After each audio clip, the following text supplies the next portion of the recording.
Hoy es domingo 14 de abril del 2024 y es importante, mis amados, que nosotros veamos cada escena del Evangelio de Marcos como una secuencia de eventos y no como eventos aislados, porque es la única manera en que nosotros vamos a poder entender el desarrollo de la historia que Marcos nos presenta acá. En el pasaje anterior, específicamente en el versículo 6, vemos a los fariseos conspirando con los herodianos para destruir al Señor. ¿Ok? Si lo observamos en el versículo 6 de acá del capítulo 3, dice, y salidos los fariseos tomaron ¿qué? Tomaron consejo con los herodianos contra él para destruirle. Estos herodianos, como lo expresa la palabra, eran personas que pertenecían, digamos que personas congraciadas con el gobierno de Herodes, de la dinastía de Herodes. Estas personas, herodianos, eran participantes, eran gentes que se congraciaban con ese reino y se habían unido con la persona de los fariseos para causar un estorbo a la obra de la persona de nuestro Señor Jesucristo. Perfecto.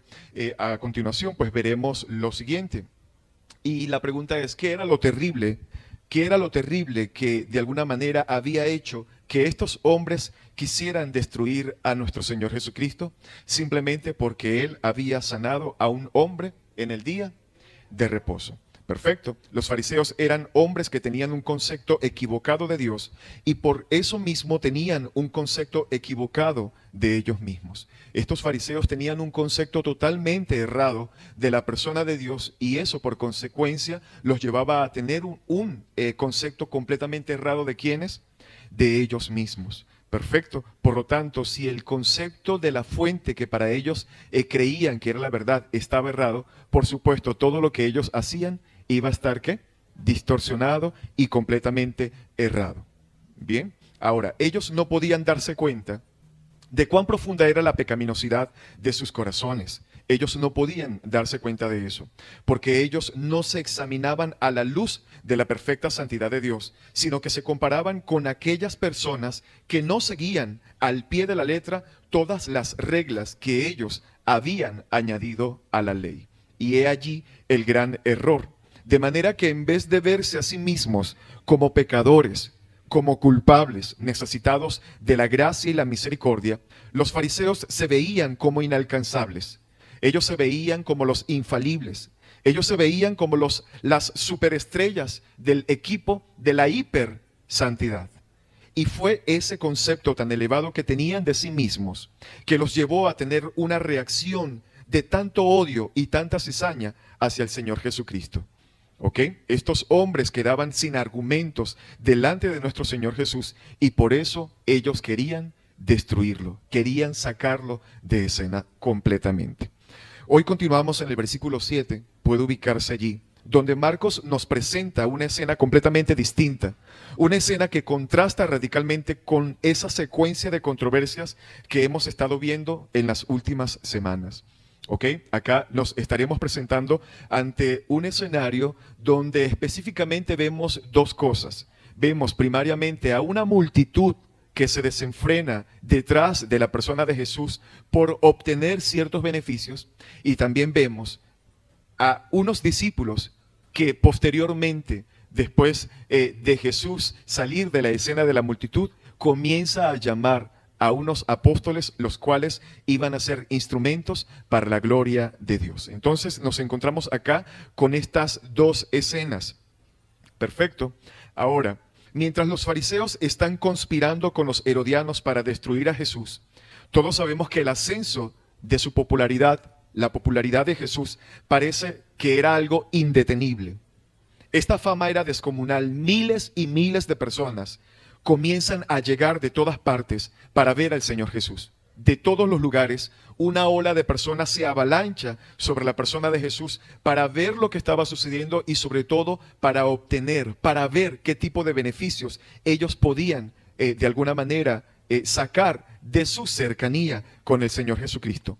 Aunque como ya sabemos, todas estas personas tristemente no tenían una buena motivación al acercarse a Jesús. Su motivación de acercarse a Jesucristo era completamente supeditada a la necesidad de ellos querer suplir una necesidad o solventar de manera inmediata algún problema que ellos estaban presentando en sus vidas. Por favor, nos ubicamos en Marcos 3, versículo 7, y dice la palabra del Señor: mas Jesús se retiró al mar con sus discípulos y le siguió gran multitud. Vea esa expresión, le siguió gran multitud. ¿De dónde? De Galilea y de Judea, de Jerusalén, de Idumea, del otro lado del Jordán, de los alrededores de Tiro y de Sidón, oyendo cuán grandes cosas hacía, grandes multitudes vinieron a él. Versículo 9, y dijo a sus discípulos que le tuviesen siempre lista la barca a causa del gentío,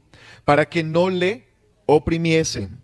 Fíjese esa expresión que Jesús utiliza allí. ¿Qué le dice a sus discípulos? Manténganme siempre una barca lista a causa del gentío, para que no lo oprimiesen, porque había sanado a muchos, de manera que por tocarle cuantos tenían plagas caían sobre él, y los espíritus inmundos al verle,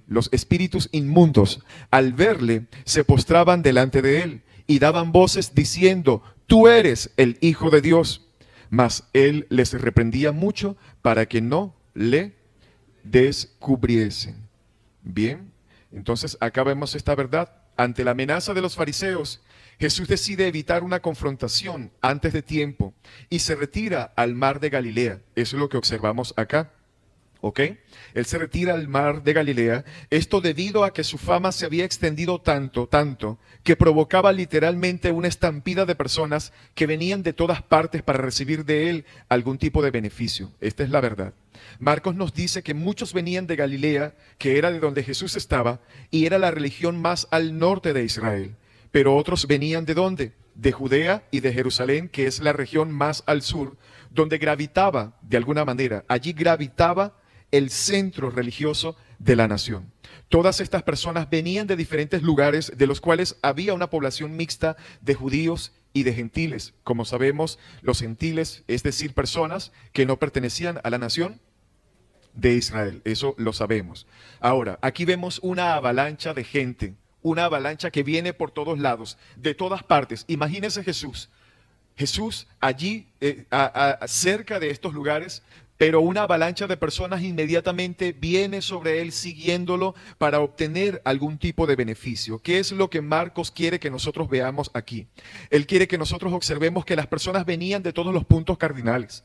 Las personas venían de todos los lugares que nosotros de alguna manera pudiéramos imaginarnos. Venían de lejos y venían de cerca. Él quería que nosotros supiéramos que había una mezcla de judíos y de gentiles, pero sobre todo Juan Marco quiere que nosotros observemos acá que insistentemente había una gran cantidad de personas agolpándose detrás de la persona de Jesús. En los versículos 7 y 8, observe allí, dice que eran grandes multitudes. Eran grandes multitudes. En el versículo 9 dice que era un gentío. ¿Sí está viendo la expresión que utiliza Marcos allí? Dice que era un gentío. Y en el versículo 10 dice que había sanado a muchos. O sea, eran muchas las personas que recibían sanidades por el poder de nuestro Señor Jesús.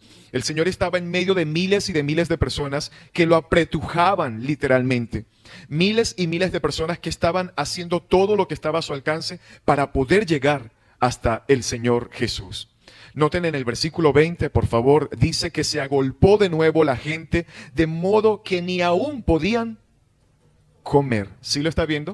O sea, ni siquiera comer podían de la cantidad de personas que estaban agolpándose cerca de él. La popularidad de nuestro Señor Jesús había alcanzado un nivel tal que las multitudes se convirtieron, mis amados, literalmente en una amenaza. Se habían convertido en algo que se había vuelto amenazante para la vida o la presencia de cualquier ser humano. Recordemos que aunque Jesucristo era 100% Dios, Él estaba en un cuerpo humano y obviamente una avalancha de personas sobre Él representaba, no lo podemos negar, representaba un riesgo físico para la persona de nuestro Señor Jesucristo. Y literalmente el texto griego dice que el Señor Jesucristo buscaba de alguna manera alejarse de esa masa para que no lo aplastaran. Es lo que dice el texto griego. El versículo 9, y dijo a sus discípulos que le tuviesen siempre lista una barca a causa del gentío para que no lo oprimiesen. En el original, esa palabra oprimiesen aparece literalmente para que no lo aplastaran. Es lo que dice el original. El peligro de morir aplastado era tan real que los discípulos tenían que tenerle lista una barca a Jesús. Y aquí vemos esa humanidad del Señor Jesús.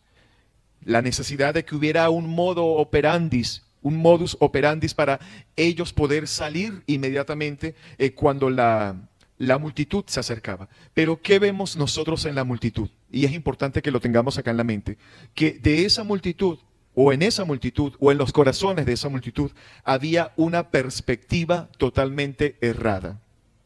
Había una perspectiva errada. La expectativa que tenían estas personas de parte de Jesús era completamente errada, vinculado a lo que verdaderamente el Señor venía a hacer. Ahora, lamentablemente, la mayoría de estas personas estaban detrás de Jesús para resolver un problema inmediato. Esa es la verdad. Todas estas personas querían resolver un problema que el Señor Jesús, coloquialmente hablando, les sacara la pata del barro, les resolviera algo. Esas eran las intenciones de estas personas. Ellos, esta multitud, no veían a Jesús como un Salvador que había venido a rescatarlos de sus pecados. Ellos lo veían como un milagrero, una especie de chamán que podía sanarlos de sus enfermedades. Noten la conexión entre el versículo 9, ¿no?, y el versículo 10, cuando Marcos intencionalmente deja ver lo siguiente, que dice, y dijo a sus discípulos que le tuviesen siempre lista la barca a causa del gentío para que no lo oprimiesen, porque había sanado a muchos. Vea la expresión que utiliza Marcos al final, allí en el versículo 10, porque había sanado a muchos. O sea, ya era exorbitante la cantidad de personas que Jesús había sanado. Y la gente estaba malinterpretando la presencia de Jesús en ese momento. Ya él había sanado a una cantidad de personas, era exorbitante. Y por causa de esa razón, al ver que cojos eran sanados, que ciegos recobraban la vista, pues aún mayor era la bola de nieve que se iba engrandeciendo cada vez más por causa de que los milagros en ese momento estaban lloviendo. Marcos nos muestra aquí que en muchas ocasiones Cristo decidió alejarse de la multitud porque Él no había venido primariamente a sanar personas. Él vino primariamente a predicar el evangelio y luego morir en una cruz para hacer ese evangelio efectivo. Bien, ¿qué nos muestra Marcos acá? Cuando nos expresa y nos deja ver que Jesús le decía a sus discípulos, manténganme una lancha o una barca preparada para irnos, era porque la gente estaba malinterpretando la verdadera razón por la cual el Señor había venido a este lugar, o sea, a estar entre nosotros. ¿Sí se comprende eso?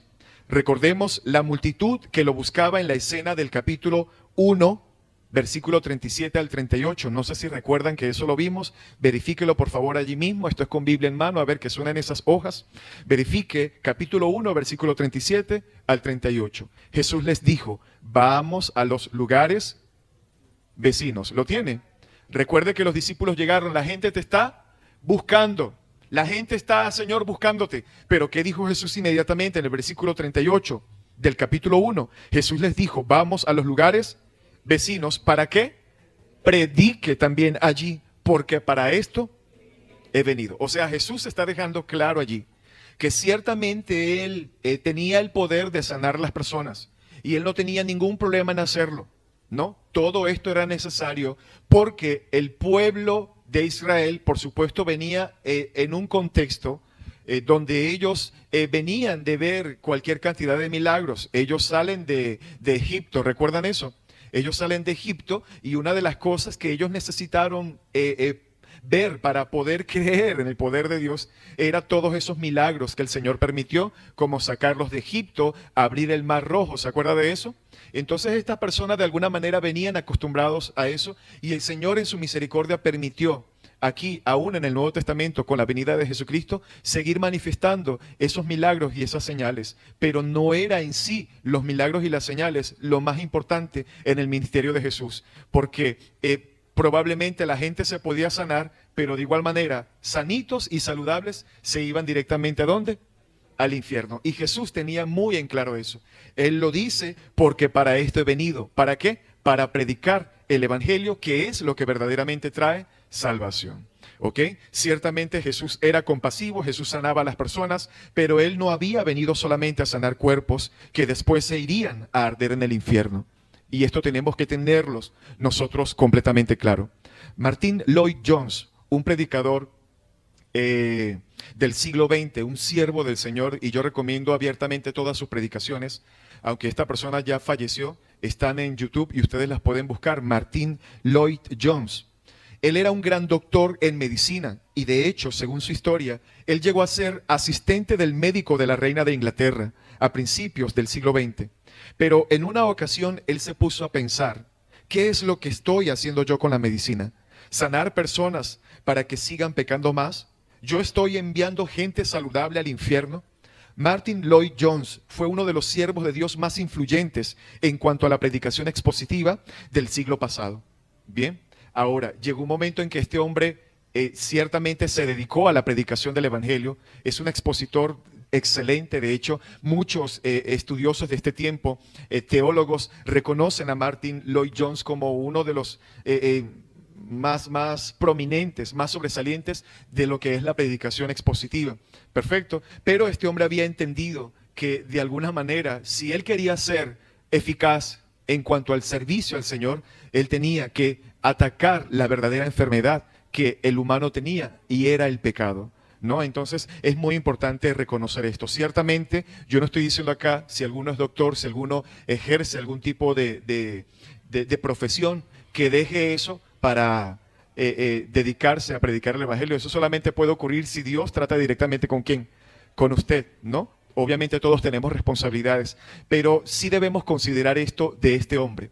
Este hombre pensó en eso y él seguía manteniendo la misma línea que tenía el Señor Jesucristo. El Señor Jesús había entendido que no era sanar a los enfermos lo que verdaderamente iba a traer gloria al Padre, sino traer salvación. ¿A quiénes? A sus corazones. Jesús tenía presente esta verdad, que el hombre lo que necesitaba era que arrepentirse para ser salvo. Para poder ser salvo, el hombre tenía que experimentar un arrepentimiento genuino en su corazón.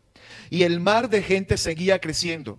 Y eso trajo como resultado que ya Jesús no podía entrar abiertamente en la ciudad y tenía que quedarse afuera en los lugares retirados. Esto lo vemos en el capítulo 6 de Juan. Por favor, verifique rápidamente. Capítulo 6 de Juan, versículo 14 al 15.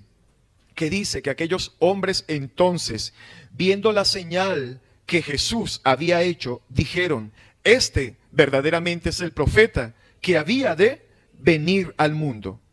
Versículo 15. Pero entendiendo Jesús que iban a venir para apoderarse de él y hacerle rey, volvió a retirarse al monte él solo. Fíjese cómo en el intento humano de las personas de querer colocar a Jesús en una línea humana, en una línea donde solamente Jesús satisfaciera de alguna manera sus necesidades humanas, ¿qué hacía eso? ¿Qué hacía que Jesús hiciera cuando veía esas actitudes de las personas? ¿Qué hacía Jesús? Inmediatamente, ¿qué? Se retiraba. Y yo quiero que por favor usted lo observe acá. Con esto no estamos diciendo que Jesús no tenía misericordia de las personas. No estamos diciendo eso. Por supuesto, el mar de personas que Jesús sanaba era inmenso, lo vuelvo a decir. Pero llegaba un momento en que la gente comenzaba a sacar de contexto la verdadera razón por la cual Jesús había venido. Y este era el resultado. ¿Qué quería hacer esta gente aquí que vemos en Juan capítulo 6, del versículo 14 al 15? Querían volverlo un rey, pero un rey humano, como una especie de alcalde, como una especie de presidente que les iba a solucionar todos sus problemas. Este mismo es y no lo podemos dejar ir. Pero simplemente lo veían como algo humano, en una línea humana, y eso posteriormente hacía que el Señor se retirara de estas personas. Cuando el Señor hizo el milagro de los panes y de los peces, la gente venía detrás de él en grandes masas. Y es ese momento cuando la gente le quieren hacer un rey, pero un rey humano que le satisfaciera sus necesidades humanas. Jesús inmediatamente se retira, como lo vemos allí en el versículo 15. En otras palabras, la gente lo querían como un rey que les resolviera sus problemas. Jesús había hecho la multiplicación de los panes y de los peces, y eso está bien. Jesús lo hizo, gloria a Dios, pero Él quería que supieran que Él era verdaderamente ese pan de vida que realmente ellos necesitaban. Lo que Jesús quería era que ellos vieran que sí, yo les doy el pan, yo les doy los peces, pero quiero que sepan que yo soy verdaderamente ese pan que ustedes necesitan para que puedan recibir la salvación eterna. ¿Sí lo estamos viendo hasta acá? ¿Sí? Ok. ¿Qué nos enseña esto, amados hermanos? Y debemos nosotros hoy reconocerlo y debemos concientizarlo. Número uno, que Jesús realmente había venido con el propósito primordial de morir como único modo para salvar a los que en Él creyeran. Eso es lo primero que vemos acá. Cuando vemos a Jesús en Marcos 3, diciéndole a los discípulos, prepárenme una barca para, si la cosa se pone fuerte, salir, ¿no? Y lo que vemos aquí en Juan 6, 14 al 15, Jesús retirándose por causa de que la gente estaba sacando las cosas de contexto, que vemos acá que la prioridad verdadera de Jesús no era llenarle los estómagos, los vientres de las personas de comida y de panes y de peces. No era solamente que recobraran la vista, sino primordialmente era traer salvación a la vida de esas personas. Y todos los que estamos en este lugar debemos reconocer eso. Jesús tiene el poder de sanarnos, Dios tiene el poder de sanarnos, aún bajo su voluntad y bajo su soberanía, el Señor lo puede hacer. Pero todos los que estamos en este lugar debemos entender que la prioridad de Dios para con nosotros, mis amados, es nuestra salvación. Podemos estar equivocados de estar en este lugar solamente esperando que Jesús, que Dios nos haga un milagro y estar completamente camino hacia el infierno porque no hemos entendido la verdadera voluntad de Dios para nuestras vidas. ¿Sí se comprende eso, verdad? Ok. Número 2, que las multitudes, otra cosa que podemos aprender acá. Había una multitud detrás de Jesús, pero la pregunta es, ¿todas esas personas estaban verdaderamente convertidas a Dios? ¿Todas esas personas estaban allí por una motivación correcta, porque querían tener una relación con el Señor Jesús? No. Entonces, ¿qué nos enseña esto? Número 2, que las multitudes no significan bendición sobre un ministerio. Las multitudes en un ministerio, esas congregaciones que usted ve que son multitudinarias, que necesitan hacer templos inmensos y son súper famosos por las redes sociales, esas multitudes no garantizan que verdaderamente esas personas sean discípulos del Señor Jesús.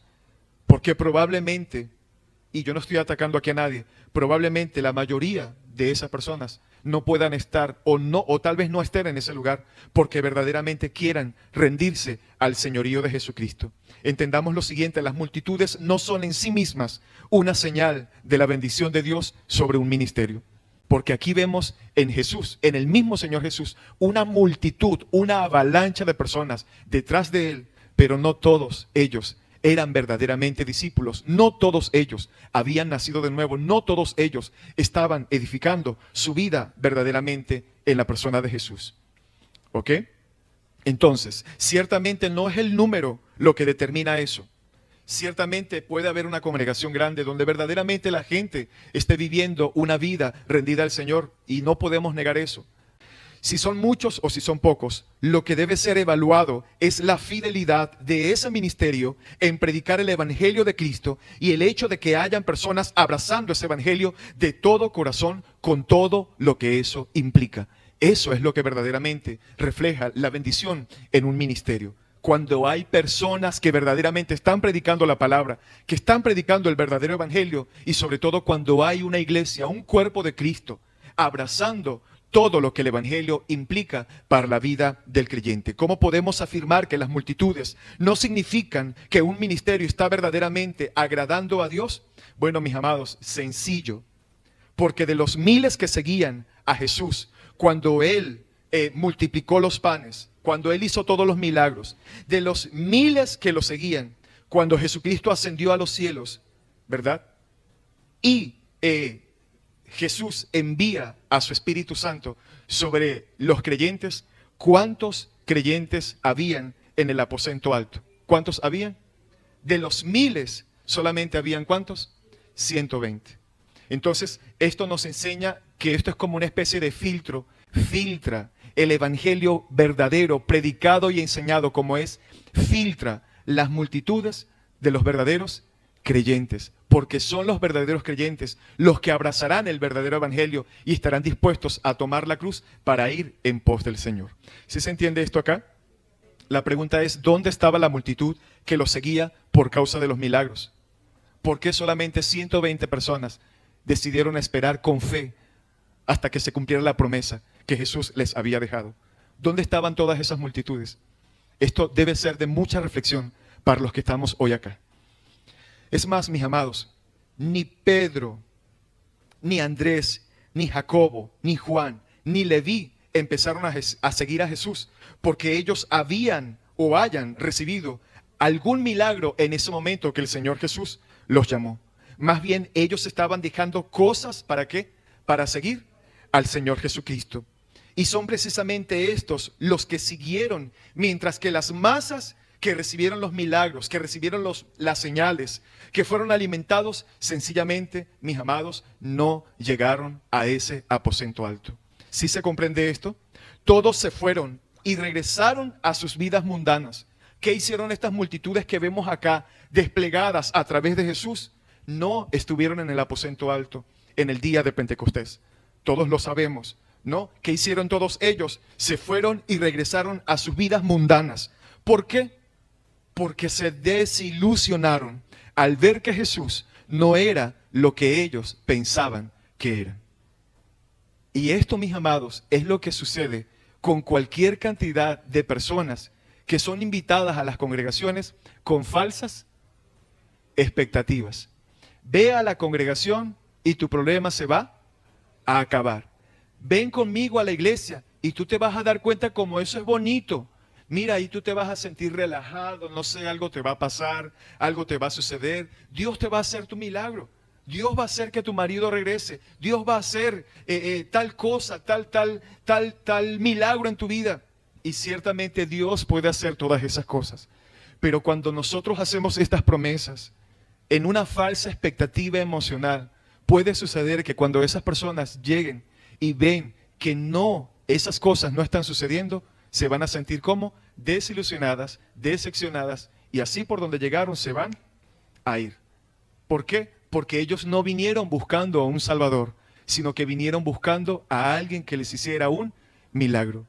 Y con un milagro, con un ojo nuevo, con un páncreas nuevo, no sé qué tipo de milagros puede recibir la persona, ¿con eso la persona se va a salvar? No, lo que la gente necesita es venir en arrepentimiento y fe hacia la persona Jesús para poder recibir esa salvación. Entonces, yo creo que con esto queda por sentado en esta congregación que la prioridad en este lugar es predicar un evangelio verdadero, un evangelio que confronte a las almas a renunciar a su pecado y que puedan estar en arrepentimiento constante delante de la persona de Jesús.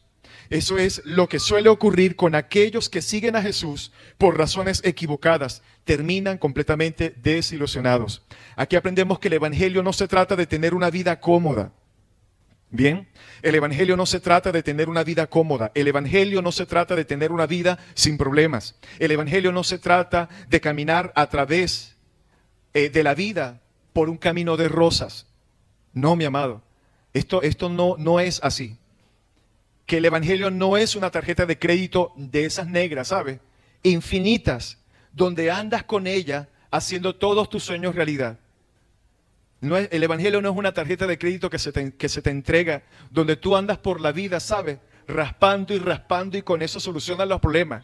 Véngase todos los problemas que quieran porque aquí tengo la negra. El evangelio no es eso. ¿Ok? No es una tarjeta de crédito donde andas por la vida haciendo tus sueños realidad, sino que en vez de darnos una tarjeta de crédito ilimitada, Jesús, ¿qué dice realmente? Él no nos entrega una tarjeta, Luis, ¿verdad que no? Él no nos entrega una tarjeta de crédito ilimitada. ¿Qué nos dice más bien el Señor Jesús? Él lo que nos entrega es una soberana cruz, la cual debemos cargar todos los días hasta que Él regrese. ¿Cuántos reconocen eso en esta mañana? No es una tarjeta, mi amado. Es una cruz lo que tú vas a recibir. Eso es el verdadero evangelio. Eso es el verdadero evangelio. Es una cruz. ¿Qué nos dice el Señor Jesucristo realmente? Toma tu cruz y sígueme. Cristo nos llamó a morir y a morir al yo. Cristo nos llamó a morir y a morir al yo, a morir a los deleites de este mundo, a morir a la fama, a morir a la popularidad que el mundo te pueda ofrecer, a morir a una vida egocéntrica. Esa es el verdadero llamado de nuestro Señor Jesús. Cristo nos llama a tomar una cruz. Por lo tanto, lo que tú necesitas no es un terapista. Lo que tú necesitas, mis amados, no es a un sanador. Lo que tú necesitas es a alguien que pueda resolver el problema que tienes con la justicia de Dios por causa de tus pecados. Eso es lo que tú verdaderamente necesitas. Eso es lo que necesitamos. Eso es lo que necesita este mundo enfermo. La pregunta para ti es, la gran pregunta es esta: ¿cuál es la razón por la cual te sientes atraído por el Señor Jesucristo? Vemos a un montón de personas, a una masa de gente aquí en el versículo 7 de Marcos 3. Vemos a una multitud de personas detrás de él, porque Jesús ante sus ojos les parecía muy conveniente, muy apetecible. El Mesías prometido había llegado.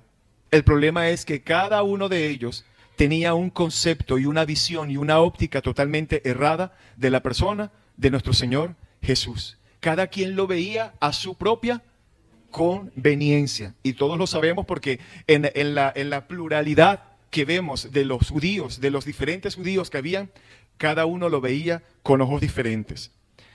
Entonces, tienes que hacerte esta pregunta el día de hoy. ¿Qué quieres de Jesús?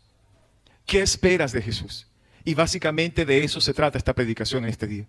¿Qué es lo que tú en este momento, sentada o sentado en esa silla, esperas recibir de Jesús? ¿Qué es lo que tú quieres de Jesús? ¿Qué es lo que anhelas? ¿Qué es lo que te motiva a estar hoy aquí? ¿Qué es, mi amado? Yo quiero que esa pregunta retumbe en tus oídos en los minutos que nos quedan de este mensaje. ¿Qué es lo que quieres de Jesús? Porque si no es el perdón de tus pecados, si no es la reconciliación con Dios, si no es el don de la vida eterna a su lado, tú lo estás buscando por una razón completamente equivocada, completamente errada. Si esa no es la razón por la cual estás aquí, tú estás equivocado, mi hermano, y permíteme decírtelo. Si tú estás aquí solamente para que Dios te haga un milagro físico, estás equivocado. Estás equivocado. La principal razón por la cual el Señor Jesús te ha llamado el día de hoy a este lugar y ha venido desde cierta cantidad de años atrás, tratando con tu vida, llamándote, es porque Él quiere que tú te salves, que tú no te pierdas, que vengas a Él en arrepentimiento y te humilles a su señorío para que hagas su voluntad. Jesucristo sabía que no era con esa multitud que Él iba a transformar el mundo. Debemos entender esto. Él tenía otro plan. Y quiero que por favor lo tengan acá presentes, todos. No era con esta multitud que Jesús iba a transformar el mundo. Él tenía otro plan. Téngalo aquí. Él tenía otro plan y más adelante, específicamente desde el versículo 13, vamos a descubrir cuál era ese plan. Bien, y sabremos quiénes eran esas personas. Antes de llegar al plan de Jesús, hay otra escena más en Marcos 3 a la que necesitamos dirigir nuestra atención. Y se encuentra en los versículos 11 y 12. Por favor, verifique conmigo. Dentro de toda esa multitud habían personas que endemoniadas, ¿no? Y uno se pregunta, ¿qué hacían esas personas ahí? O sea, ¿qué hacían esos demonios allí? Uno se lo pregunta, ¿no? El versículo 11 dice, y los espíritus inmundos al verle, ¿qué hacían? Se postraban delante de él y daban voces diciendo, tú eres el Hijo de Dios. 12. Mas él les reprendía mucho para que no le descubrieran. Yo no quiero aquí salirme de lo que estoy predicando, pero llama la atención, y esto lo conversábamos en el discipulado, que la gente endemoniada, los que tenían demonios, cuando estaban delante de la presencia de Jesús, ¿verdad? No se caían para atrás haciendo un espectáculo, que es lo que vemos cada domingo en muchas congregaciones, sino que vemos y no encontramos en la Biblia algo tal como que gente endemoniada yéndose para atrás y cayendo y un montón de gente de atrás queriéndolo agarrar. No lo vemos eso, porque los demonios sabían quién era Jesús y la actitud de los demonios delante de la persona de Jesucristo no era otra que reverenciar al Señor Jesús y postrarse delante de Él. Pelee con la Biblia, no pelee conmigo. Pelee con la palabra, pelee con los versículos. Bueno, pero yo no me quiero salir acá de lo que estamos predicando. Ahora, regresemos, por favor. Endemoniados que de repente comenzaron ¿a qué? A proclamar a Jesucristo como el Hijo de Dios encarnado. Estos demonios reconocían a Jesús como aquel a quien ellos adoraban en el cielo antes de unirse a la rebelión con Satanás. Aquí vemos que esta gente, estos demonios sabían quién era el Señor. Ellos reconocían a Jesús. El texto dice que se postraba delante de Él. ¿Qué hacían? Se postraban delante de Él. ¿Y qué le gritaban? Tú eres el Hijo de Dios. Ellos sabían quién era Jesús. Ellos sabían la autoridad que Jesús tenía sobre ellos.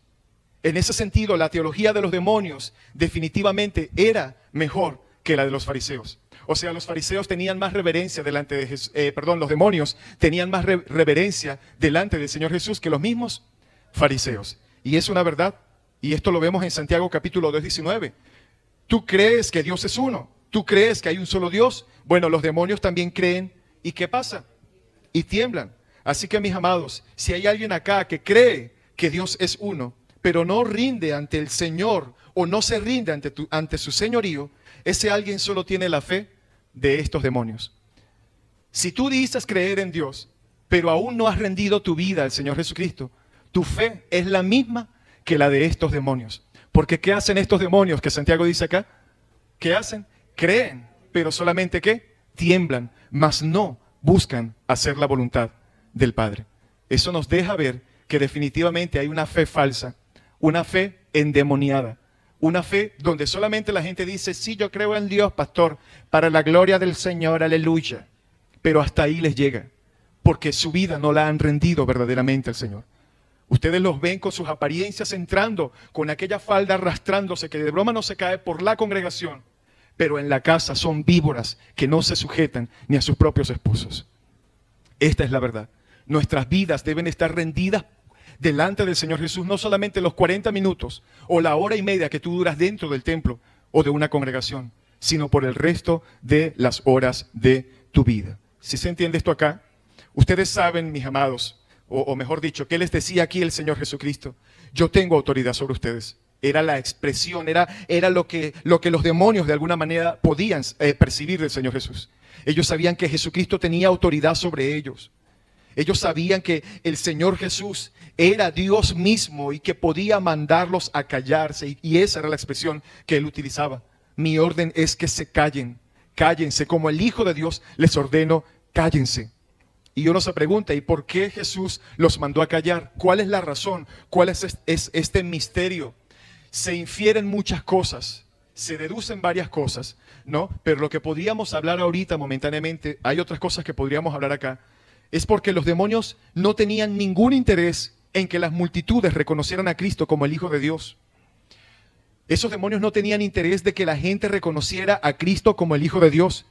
Todo lo contrario, ellos querían que la gente relacionara a Jesús con los demonios para desacreditarlo. ¿Cómo así, pastor? En el capítulo 3 de Marcos, una de las cosas que vemos en el versículo 22, por favor, verifica allí, es que los escribas decían que Jesús tenía, ¿a quién? A Belcebú, y que por Belcebú, por el príncipe de los demonios, él echaba afuera a esos demonios. ¿Ok? Los demonios están diciendo, tú eres el Hijo de Dios, como si hubiera algún tipo de relación entre ellos y ¿quién? Y Jesús.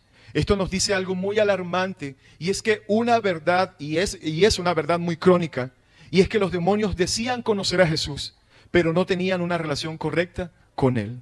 O sea, en otras palabras, querían generar confusión. Eso era suficiente razón como para que los fariseos dijeran, mira, sí, tiene relación con esos demonios, y por Belcebú, mira, tiene esa relación, los demonios saben que es igual que ellos. Y posteriormente lo vemos en el versículo 22 del capítulo 3, cuando dicen que por Belcebú echaba fuera los demonios. Entonces, ¿qué sucede? Ciertamente, esta es la gran verdad que vemos, una verdad muy crónica.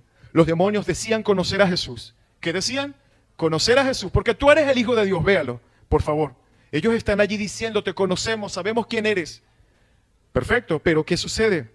Decían conocer a Jesús, pero no tenían una relación correcta con Jesús.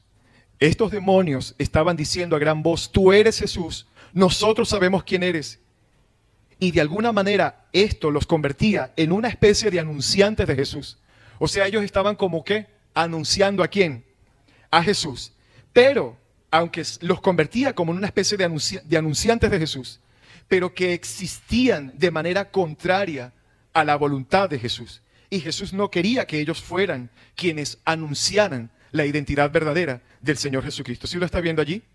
Ahora, ¿qué pasa aquí con esto con relación a nosotros? Véalo. Los demonios conocían a Jesús, mas no tenían una relación correcta con Él. ¿Qué nos enseña esto a nosotros acá?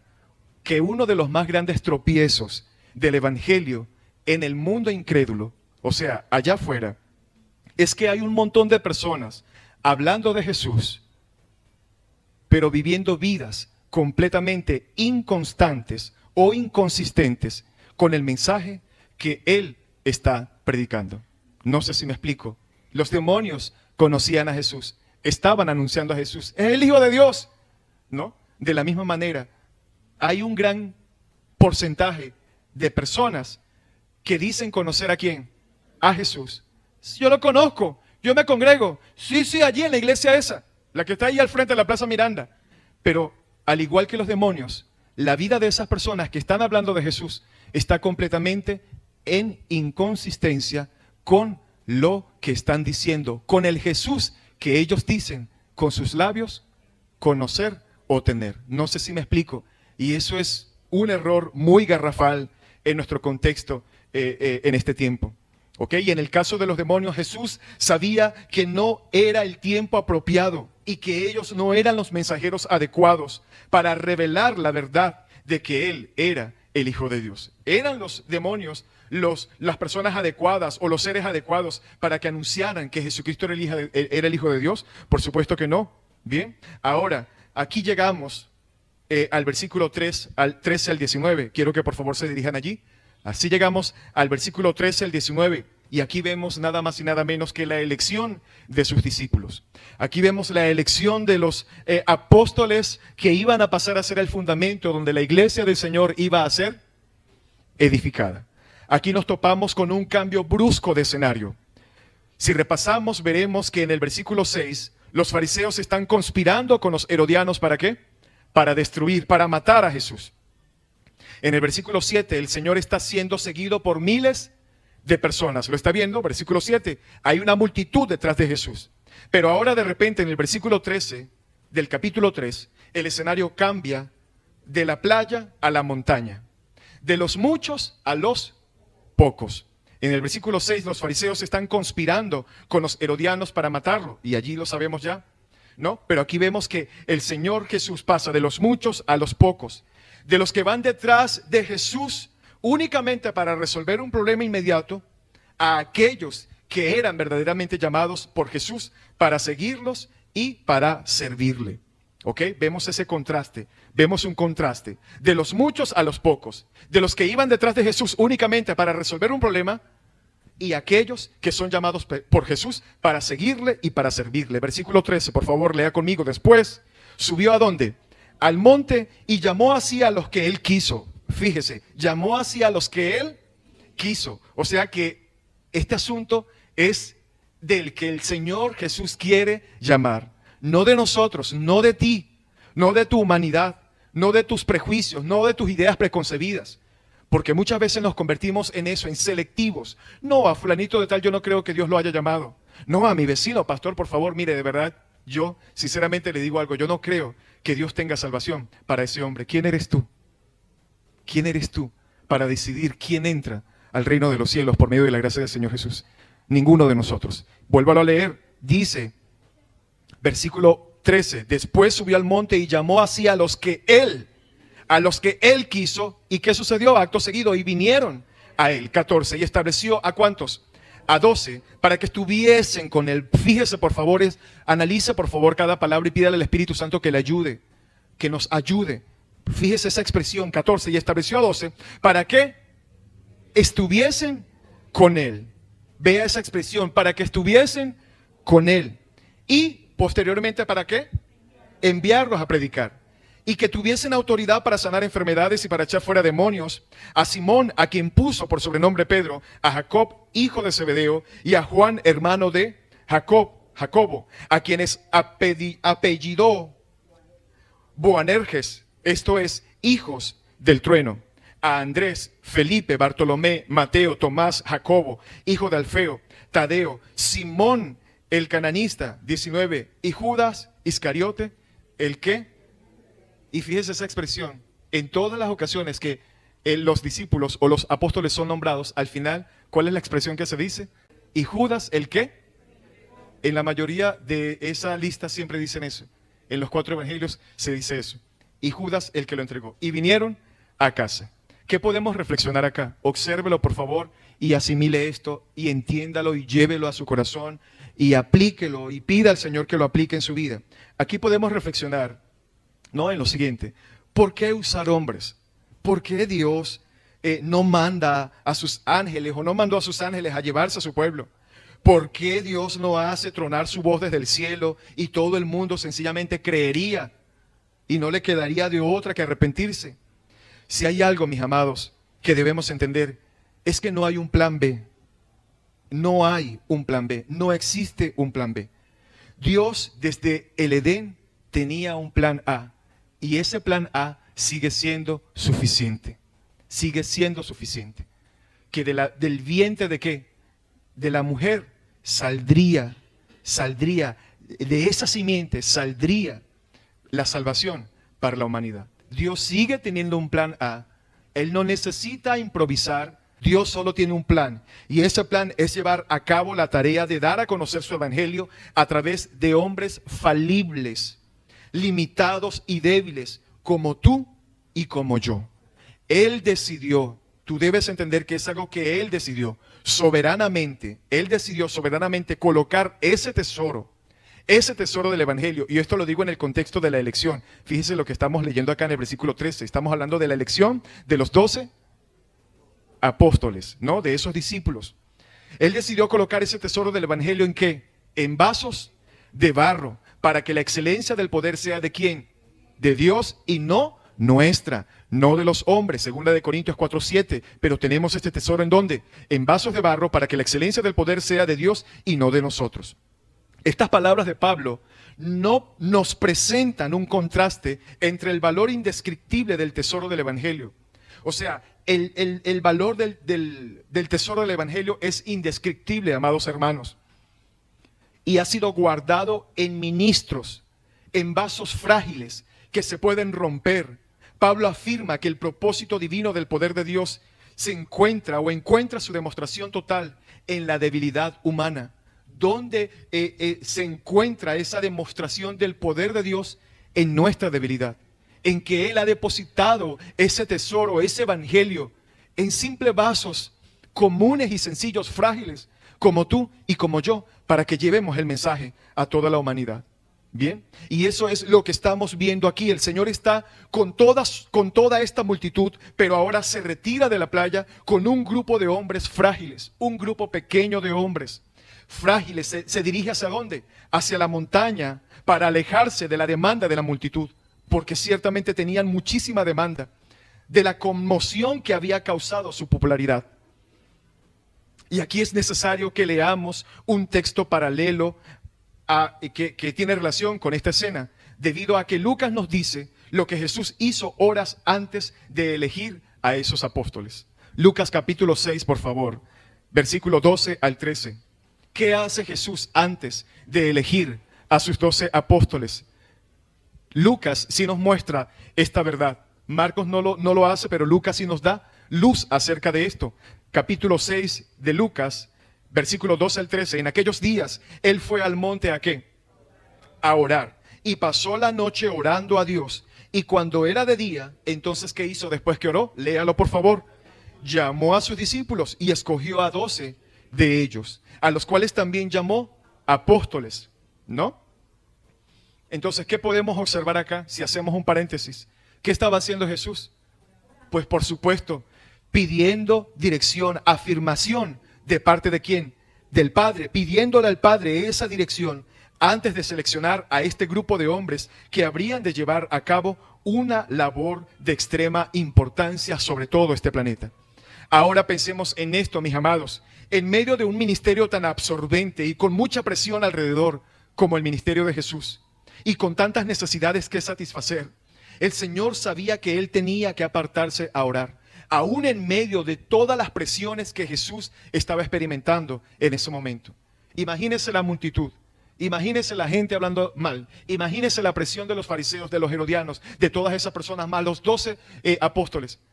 O sea, él podía caer en la tentación de decir, no, bueno, yo no voy a orar porque yo soy el Hijo de Dios. No, aquí vemos una dependencia absoluta de parte de Jesucristo. ¿Hacia quién? Hacia el Padre.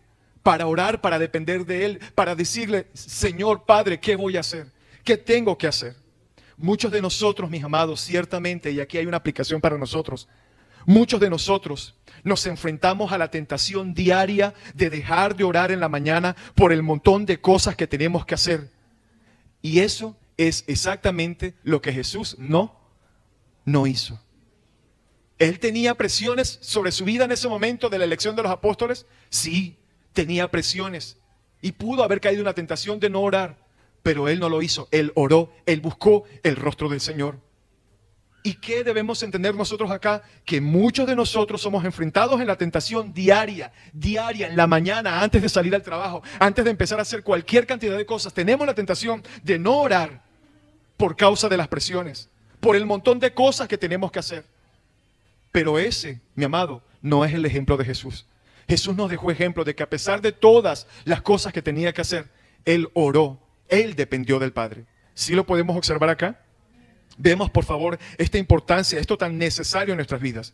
Muchos de nosotros nos enfrentamos a esa tentación, pero debemos huir de ella. Es tu deber orar, amado. Es tu deber orar.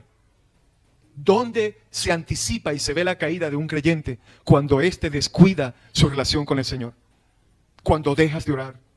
Es allí cuando comienzas a echarle, y es normal y es común ver a personas que dejan de orar, que dejan su vida devocional, que dejan su relación con el Señor. Y es muy común verlos echándole la culpa a otras personas que en vez de asumir su responsabilidad, en vez de asumir su descuido, el descuido que tuvieron. Es que yo me fui al mundo porque en esa iglesia no había amor. No, es que el amor en ti comenzó a disminuirse. ¿Por qué? Por tu falta de relación con el Señor. Porque precisamente por tú no mantener ese amor que el Espíritu Santo coloca en tu vida, por eso es que dejas de ver a los demás con amor y comienzas a ver los errores de los demás. Tú no puedes descuidar bajo ningún concepto, bajo ninguna presión, bajo ningún montón de cosas que tengas que hacer a diario, tu oración y tu relación con el Señor. Esto es, mis amados, crucial, determinante, es columna vertebral en la vida del creyente. Tú debes mantener tu oración. Él tenía algo muy importante que hacer y sabía que no podía hacerlo sin orar. Jesús iba a elegir sus 12 apóstoles, pero él sabía que no lo podía hacer sin antes orar. Para él no era una pérdida de tiempo en medio de un itinerario cargado como lo tenía. Él sabía que la ayuda de su Padre era imprescindible para poder hacer la obra que él tenía que hacer. Y luego de pasar la noche entera orando, Marcos dice que el Señor llamó así a los que Él quiso y los estableció como un grupo particular que iban a ejercer el apostolado. Versículo 13, por favor, vuélvalo a leer. Después subió al monte, llamó a los que Él quiso, vinieron a Él y estableció a 12. Esta palabra que se traduce aquí, mis amados, que dice que estableció, se traduce como llamar. Él llamó a estos hombres y da la idea a una llamada imperativa, una llamada que demanda una acción. Como cuando una persona es requerida para comparecer ante un tribunal. Usted ha visto, ha recibido, bueno, no lo diga, por favor, si usted se ha visto en esos vaporones, que a la gente de repente le llega una citación, mire, usted se tiene que presentar en los tribunales tal día, a tal hora y a tal hora y a tal fecha. O sea, ese llamado que el Señor Jesús le hizo a estos discípulos era algo muy parecido a eso. O sea, ellos no tenían otra alternativa que responder a su llamado. ¿Ok? O sea, o respondían o respondían. Pero esta es la verdad. Y la palabra establecer, que aparece allí, ¿no? Dice, y estableció a 12. Esa palabra establecer es un llamado con toda autoridad del Creador de los cielos y de la tierra. La palabra establecer significa en el versículo 14 ser ordenado para una posición oficial. O sea, lo que Jesús había hecho con investir a estos 12 hombres como apóstoles era darles una posición oficial. Una posición oficial, entiéndase, como una posición que solamente Jesucristo en presencia, en carne, estando en condición física, podía entregarle única y exclusivamente ¿a quiénes? A estos 12 apóstoles. O sea, era una posición oficial que le pertenecía solamente ¿a quién? A Jesús, y ningún otro ser en el mundo tenía la autoridad para hacer esto, sino solamente el Señor Jesús. Posteriormente en Hechos vemos que sí se permite, ¿no? Esta nueva postulación de un nuevo apóstol por dirección del Espíritu Santo, y porque este apóstol cumplía con los requisitos necesarios bíblicos para poder llegar a ser apóstol, y allí se permite nuevamente un apóstol que sea anexado y que cumpliera con los requisitos y que pasara a ser el sucesor de ¿quién? De Judas. Todo eso lo entendemos. Y más adelante, posteriormente, vemos que por supuesto en Hechos, ¿no? Camino a Damasco, ¿quién es el que él mismo elige a ese otro apóstol? ¿Quién fue? El mismo Señor Jesucristo eligió, por supuesto, a Pablo. ¿Sí se entiende acá? Entonces entendemos que esta palabra establecer significa ser ordenado para una posición oficial dada de la persona que oficialmente estaba autorizada para establecer apóstoles. ¿Sí se entiende allí? Entonces, y esto es importante, y con esto afirmo esta gran verdad. De manera que estos 12 hombres fueron llamados y ordenados por Cristo para una tarea muy particular. ¿Y cuál era? Formar con ellos el núcleo. Formar con estos hombres el núcleo de lo que iba a ser el nuevo pueblo de Dios. O sea, estos 12 apóstoles se convertirían en el núcleo del cual iba a levantarse el nuevo pueblo de Dios. El pueblo de Dios del nuevo pacto. Un pueblo de Dios en el nuevo pacto. Por eso llamó ¿a cuántos? ¿A cuántos? A 12. No a 10, no a 14, sino a 12. Y vea la similitud que tiene esto con los 12 patriarcas de las tribus de Israel. Muy probablemente, por esta misma razón, es que este evento ocurrió precisamente ¿dónde? En el monte Sinaí. Recordemos que lo que pasó en Éxodo 19, cuando Dios llama al pueblo para venir y ser su pueblo especial, para ser su pueblo especial, precisamente Él lo hace ¿en dónde? En el monte Sinaí. ¿Sí lo está viendo? En otras palabras, Dios estaba formando aquí a un nuevo Israel. Un nuevo Israel. Estos hombres habrían de colocar el fundamento, ojo con esto por favor, estos 12 hombres, estos 12 apóstoles, habrían de colocar el fundamento de la iglesia, como lo dice Pablo en Efesios capítulo 2, versículo 20 al 22, ¿no? Y en ese sentido, este ministerio apostólico es irrepetible. En este sentido de lo que estamos hablando y de lo que habla Pablo, ¿no? Y de la posición oficial que Jesucristo les da Él presencialmente a sus 12 apóstoles, debemos entender que en ese sentido, este ministerio apostólico es irrepetible. Es irrepetible. Hoy en día, mis amados, hay personas que no están conformes con el título de pastor. Escúchame acá, por favor, y yo necesito que usted entienda esto. Hoy en día hay muchas personas, cualquier cantidad de gente, que no están conformes con el título de pastor. Y ellos mismos se han decretado apóstoles. Ellos mismos han caído en el error de decretarse apóstoles. Y eso, mis amados, es distorsionar completamente la doctrina apostólica del Nuevo Testamento. Es distorsionar completamente lo que la palabra dice. Es sacar de contexto lo que los versículos, lo que Pablo verdaderamente quiso decir. Y lo que vemos en Hechos de los Apóstoles. Cualquier persona con 4 dedos de frente puede entender esta verdad. Cualquier persona que verdaderamente lee su palabra y busca comprender la palabra, lee esto y asimila y se da cuenta que es así. Que sencillamente no hay otros apóstoles fuera de los que están en la Biblia. Y que cualquier persona que se autodenomine apóstol en este tiempo, sencillamente está en un error. Está en un error. Debemos entender esta gran verdad. Dice Pablo en Efesios 2 que Cristo constituyó ¿qué? Apóstoles para que fueran el fundamento de la iglesia. ¿Y quién lo hizo? El Señor Jesucristo. Es Jesucristo mismo en presencia que autorizó y acreditó el llamado de apóstol a estos hombres. ¿Y para qué lo hizo? Y fíjese que Pablo lo reitera, constituyó tiempo pasado los que se necesitaban, los 12. En tiempo pasado se constituyeron con un propósito. ¿Cuál era? Que ellos fueran ¿el qué? El fundamento de la iglesia. Y la pregunta es, si ellos eran un fundamento, ¿qué es un fundamento? La base. Las bases, donde posteriormente se pasa ¿a qué? A hacer una edificación. La pregunta es, si este edificio ya tiene sus bases abajo bien fundamentadas, ¿puedo yo decirle a usted, mira hermanos, vamos a colocar otro fundamento allá arriba en la azotea? ¿Eso tiene sentido? Vamos a empezar a abrir un hueco arriba en la azotea para echar otro fundamento. Eso no tiene sentido. El fundamento se pone ¿cuántas veces? Una sola vez. ¿Cuántas veces se coloca el fundamento de una edificación? Una sola vez.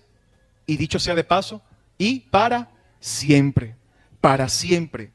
Un solo fundamento, ¿ok? Y eso es lo que representaban estos apóstoles. Debemos entender que la iglesia ciertamente es apostólica. Toda la iglesia universal es apostólica. ¿Por qué es apostólica? Porque está fundamentada en la doctrina de los apóstoles. Está construida en el fundamento que los apóstoles ya colocaron.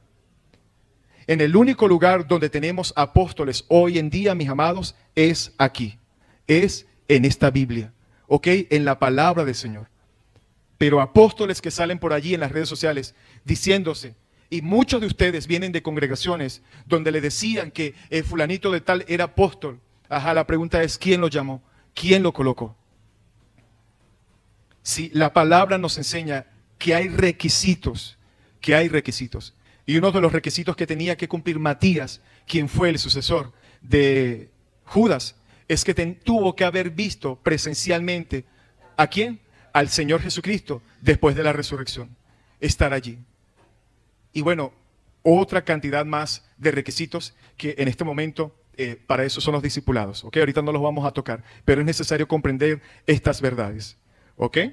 Entonces, los únicos verdaderos apóstoles que existen y que se necesitaron son los que vemos en la palabra. En la actualidad, sencillamente, no los hay. Este era un grupo muy especial, por eso fueron capacitados por Cristo para hacer cosas muy similares a las que Él hacía. ¿Cuál era el objetivo de los apóstoles? Que ellos hicieran cosas similares a las de ¿quién? A las del Señor Jesús. Versículo 15. Y que tuviesen autoridad ¿para qué? Para sanar enfermedades, para echar fuera demonios. De hecho, dice que con la sombra de Pedro, ¿qué pasaba? Los enfermos se sanaban, verdaderamente se sanaban. No es como estos milagros que vemos actualmente en las televisoras, que son como milagros rebuscados, que son como milagros donde todo se prepara para que la gente haga cosas y haga espectáculos. Cuando verdaderamente usted va a ver a esas personas, los encuentras en la misma condición en la que ellos decían estar. Y eso pasa muchísimo. Y en la actualidad muchos de estos teleevangelistas han quedado descubiertos porque han sido charlatanes. Se ha evidenciado que son charlatanes. La misma gente que le hicieron creer que había recibido un milagro, después los han denunciado porque sencillamente era una mentira, una parafernalia la que montaron en ese lugar simplemente para atraer adeptos, para atraer gente ignorante que no lee la palabra, que no lee la Biblia y que solamente viene con la multitud, como la multitud. ¿Cómo venía la multitud? ¿Buscando qué? Un beneficio. Y por supuesto, el que viene a buscar un beneficio, ¿le importa verdaderamente la persona de Jesús? No. A esa persona que recibe el beneficio no le interesa después sentarse a leer la Biblia. No, ya yo recibí el milagro, listo, chao, me voy. Yo no necesito más nada, lo que yo necesitaba ya lo tengo.